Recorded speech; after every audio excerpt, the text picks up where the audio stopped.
छतरपुर के मंदिर में 11 मई 2025 को श्री लक्ष्मी नारायण महायज्ञ के दौरान बागेश्वर धाम के पीठाधीश्वर पंडित धीरेन्द्र कृष्ण शास्त्री ने भारतीय सेना की कर्नल सोफिया कुरैशी की तारीफ की। नौगांव की बेटी सोफिया को उन्होंने आधुनिक युग की रानी लक्ष्मीबाई बताया और कहा कि उन्होंने साबित कर दिया कि बेटियां बेटों से कम नहीं हैं। सोफिया ने ऑपरेशन सिंदूर की प्रेस ब्रीफिंग में एक अहम भूमिका निभाई, जिसमें पाकिस्तान के खिलाफ सेना की कार्यवाही की जानकारी दी गई।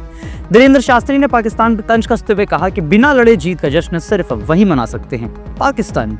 उन्होंने सोफिया को बुंदेलखंड का गौरव बताकर स्थानीय लोगों में भावनाएं भी जगाई। सोफिया का परिवार, जिसमें उनके पूर्वज, उन सब की रूह को काफी गौरवान्वित महसूस भी कराया सोफिया के एक्शंस ने। धीरेन्द्र शास्त्री ने सरकार से हर गांव और कस्बे में सेना के प्रशिक्षण केंद्र खोलने की मांग की है। उन्होंने कहा है कि भर्ती से ज्यादा जरूरी है युवाओं की तैयारी, ताकि जरूरत पड़ने पर गाँव-गाँव के नौजवान देश की रक्षा के लिए तैयार हों। उन्होंने जोर देकर कहा कि पाकिस्तान जैसे देश के खिलाफ मजबूत सेना और प्रशिक्षित युवा ही जवाब दे सकते हैं। शास्त्री ने ऑपरेशन सिंदूर को सेना की ताकत का प्रतीक बताया, जिसमें सोफिया जैसी महिला अधिकारी ने नेतृत्व किया। उनकी यह मांग युवाओं में देशभक्ति जगाने और ग्रामीण क्षेत्रों में सैन्य प्रशिक्षण को बढ़ावा देने की दिशा में एक अहम कदम।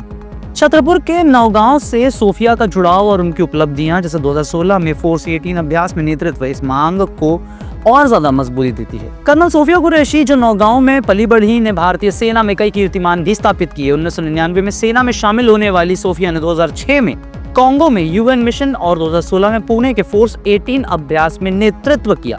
उनके परिवार की सैन्य पृष्ठभूमि, जिसमें दादा और पिता सेना से जुड़े थे, उनकी प्रेरणा रही।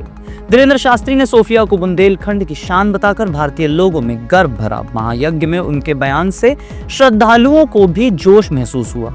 सोफिया के ससुर गौसाब बागेवाड़ी ने कहा कि उनकी बहू ने पूरे परिवार का सिर ऊंचा किया है। शास्त्री ने पाकिस्तान को बिगड़ैल औलाद बताकर उसकी हरकतों की निंदा की और सेना की ताकत पर भरोसा जताया।